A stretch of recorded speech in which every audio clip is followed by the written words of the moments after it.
Dios te bendiga. En esta oportunidad el libro que vamos a estar hablando es la primera epístola a los Corintios y más adelante cuando ya estemos finalizando el libro del Apocalipsis, que es el último libro del Nuevo Testamento, les voy a estar explicando un poco cómo se divide el Nuevo Testamento y cómo se divide también el Antiguo Testamento. Por ejemplo, el Nuevo Testamento tiene los Evangelios, el libro de los Hechos, el, el, las epístolas paulinas, las epístolas universales y así sucesivamente. Pero eso lo vamos a hacer más adelante. ¿Por qué? Porque es importante que cada uno de nosotros sepamos todo lo que Dios ha dejado para nuestro aprendizaje. Es necesario que nosotros aprendamos cada día más de las cosas que nos van a edificar. Estas cosas que yo les estoy llevando cada día son cosas que a usted lo edifican, que a usted lo nutren. Así como usted come comida, pasta, arroz, arepa, todo ese tipo de cosas para su sistema físico esté en buenas condiciones, pues así usted también tiene que nutrirse de las cosas del Señor para que su espíritu pues también tenga una buena salud, por decirlo así, en el espíritu. Entonces, el libro que vamos a estar tratando hoy es la primera epístola a los Corintios y el autor de este libro es el apóstol Pablo. Se escribe en el año 55, el año 56 aproximadamente después de Cristo. Y las palabras claves que nosotros vamos a encontrar en este libro es la cruz, pecados sexuales, perdón, dones, amor y la resurrección. En griego este libro o esta carta o esta epístola se llamaría Pros Corintios A, que es primera carta a los Corintios. El lenguaje en el que se escribió este libro es griego. Y el tema central de este libro, que me parece muy propicio porque, como siempre les digo, aunque fue escrito hace más de 2000 años, esta palabra tiene vigencia y hasta hoy y hasta el fin del mundo, esta palabra tiene vigencia, es viva y eficaz y se cumplirá tal cual, se cumplió y se cumple y se seguirá cumpliendo. ¿Amén?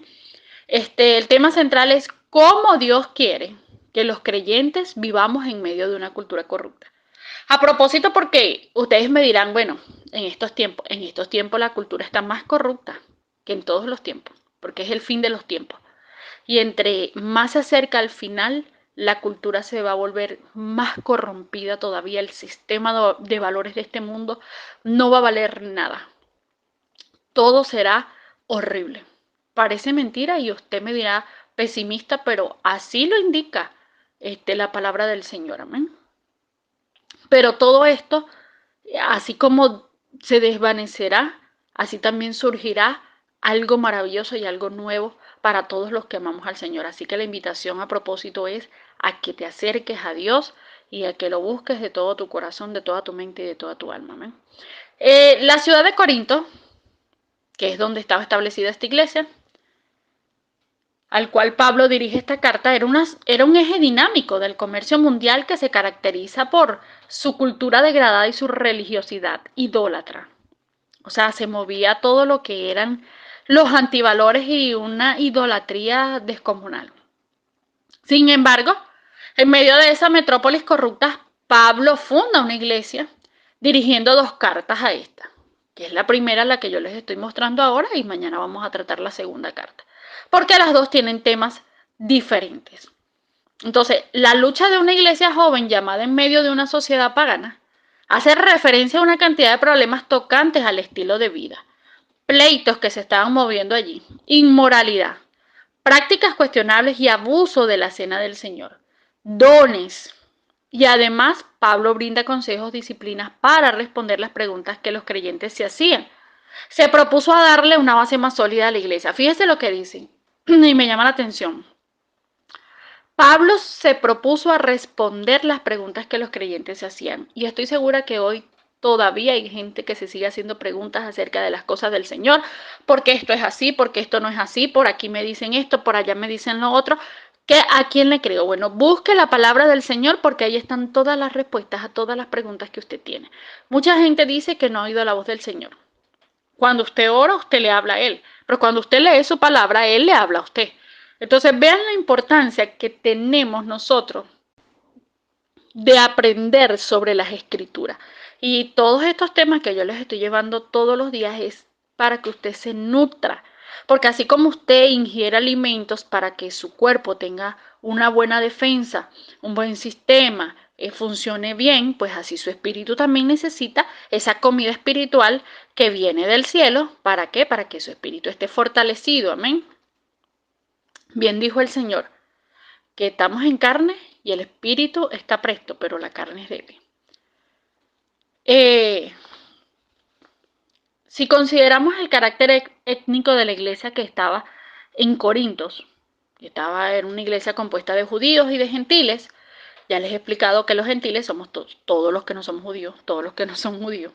Entonces, que había una variedad de culturas diferentes. Es como cuando nosotros estamos en el Señor, cuando llegamos al Señor hay una cantidad de creencias diferentes que nosotros traemos. Por eso a veces nosotros no debemos juzgar a nadie. ¿Por qué? Porque cuando el Señor nos trae ¿cómo se llama? Del mundo para la iglesia, ahí viene todo ese poco de caracteres y costumbres que poco a poco el Señor irá limpiando y limpiando y limpiando. Bueno, que hay otros que no se dejan limpiar, ese es otro asunto, pero el Señor va limpiando y limpiando y limpiando. ¿Y cómo lo limpia? A través de las enseñanzas. Mira, nosotros teníamos una mentalidad cuando llegamos aquí, pero resulta y acontece que era porque yo ignoraba todas estas cosas que estaban escritas en la palabra del Señor, que yo no las conocía. Y el Señor al mostrármela, pues eso fue haciendo en mí un cambio y fue limpiándome y limpiándome al punto de que todavía a lo mejor no seremos lo que Dios quiere que seamos, pero no somos lo que éramos tampoco. Y eso es importante, avanzar y avanzar y avanzar.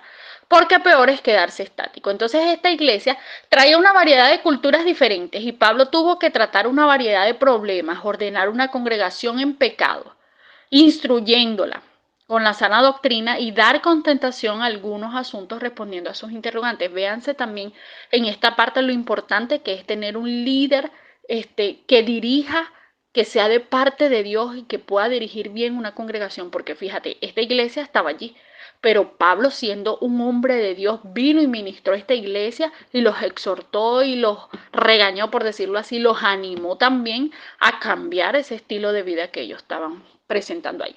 El orden de esta carta es estrictamente pastoral y podemos ver cuando la estamos leyendo, a medida que vamos pasando los capítulos, que hay momentos de indignación del apóstol Pablo por las cosas que estaban pasando y que estaban sucediendo, como así también lo hay hoy en día.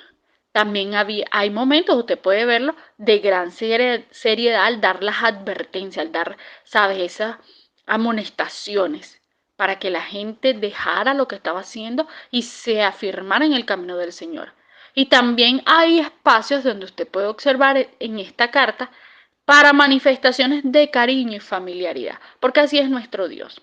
Dios es un Dios que nos corrige, que nos enseña, pero también nos da amor, también nos da cariño. Es que de hecho, el solo hecho de corregirnos, el solo hecho de amonestarnos, el solo hecho de ponernos en cintura, eso también es un acto de amor. Lo que pasa es que a veces no lo vemos así, porque la Biblia dice exactamente en Hebreos que ninguna disciplina al presente parece ser causa de gozo, pero después dice que su fruto es apacible. Amén. Entonces, Dios es un Dios bueno.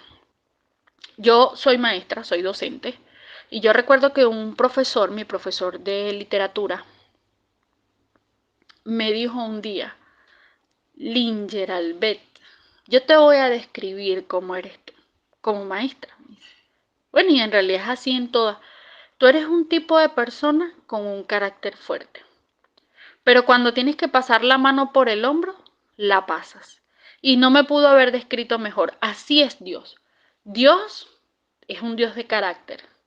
Pero cuando tiene que pasar la mano por el hombro, la pasa. Cuando tiene que darnos cariño, lo hace. Dios nos da cariño aún hasta corrigiendo. Nos dice que el amor de Dios incluye disciplina y azotes.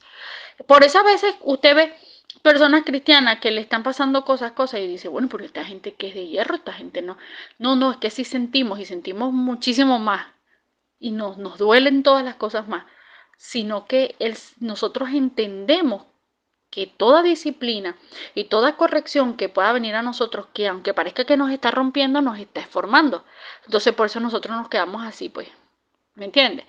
En este libro el trasfondo religioso que había era tan diverso de los creyentes de Corintios que se unía a la diversidad de creencias religiosas y entonces formaba una serie de problemas y los nuevos creyentes que estaban haciendo mezclando el evangelio con las antiguas prácticas religiosas paganas. Hay que tener mucho cuidado.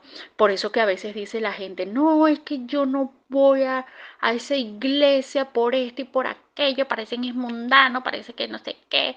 Bueno, en fin, si usted leyera la palabra de Dios, usted estuviera activo, usted supiera exactamente, no, yo voy a buscar al Señor, me voy a congregar, porque la gente dice, no, es que ir a la iglesia no es tan importante, eso yo lo busco en mi casa y tal. No, sí, la Biblia nos manda también a congregarnos, entonces usted no va a dejar de ir a tener comunión con sus hermanos, a habitar con ellos juntos y en armonía, porque usted sencillamente en sus opiniones no le parece lo que ve. Usted lea la palabra para que usted diga, ah, esta gente se está comportando así por esto y por esto. Y aquellos no se comportan así por esto y por esto, ¿me entiende? Porque ya usted empieza a discernir y a diferenciar qué tipo de personas usted se va a encontrar allí. Entonces, la raíz de todo lo que estaba pasando ahí, las prácticas paganas, querían mezclarlos con el Evangelio del Señor y el Evangelio del Señor es un Evangelio puro, es puro y sin mancha. Entonces, tiene que venir el apóstol Pablo a tratar con estas personas y hace un énfasis en lo que es la centralidad de Cristo en toda esta carta. Usted se va a dar cuenta a Pablo afirmando la centralidad de la fe en Jesús en cada uno de los temas que discute. Al hablar del orden en el culto cristiano se afirma la unidad del cuerpo de Cristo y cuando habla de resurrección, Cristo es la garantía de nuestra fe. Pablo presenta en esta carta las enseñanzas que necesitaban ellos y que necesitamos nosotros hoy en día, en medio de todo este sistema de valores corrompidos. La estructura de este libro, del capítulo 1, vamos a ver a Pablo tratando varios problemas, incluyendo el sectarismo. Incluyendo el sectarismo, ¿sí? Es como un fenómeno religioso por medio del cual se tratan de unir o conciliar diferentes creencias religiosas. En el capítulo 1 al capítulo 4 vemos que Pablo juzga la inmoralidad que estaba pasando en esta iglesia. Entonces, cuando hablo de iglesia no hablo de un local, hablo de cada uno de los creyentes, o sea, de cada uno de nosotros. Había mucha inmoralidad en algunos cristianos, en algunas personas que hacían llamarse cristianos. Había mucha inmoralidad y Pablo viene a exhortar eso. ¿Qué está pasando? Ustedes no pueden comportarse así. Ya esa vida vieja ustedes la tienen que dejar y es el mismo llamado que Dios te está haciendo hoy. La inmoralidad sexual debes apartarte de ella. No, que el mundo demanda que una por aquí, otra por allá y todo ese tipo de cosas. Bueno, Dios te está diciendo apártate de eso. En el capítulo 5 vemos y el 6 y el 7 preguntas sobre el matrimonio y Pablo se las responde y les da pues varios consejos acerca del mismo.